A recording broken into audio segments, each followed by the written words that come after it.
You ask Tiger to solve. This deals with linear equations with one unknown.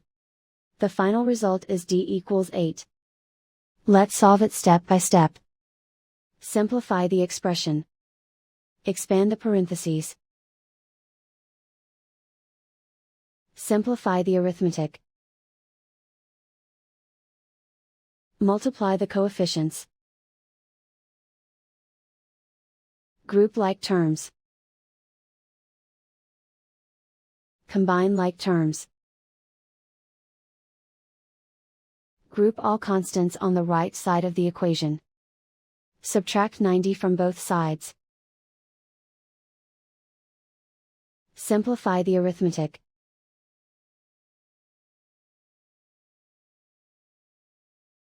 Isolate the d. Divide both sides by -11. Cancel out the negatives.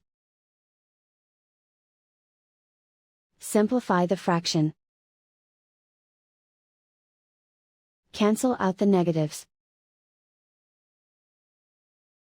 Find the greatest common factor of the numerator and denominator. Factor out and cancel the greatest common factor. And so the final result is d equals 8.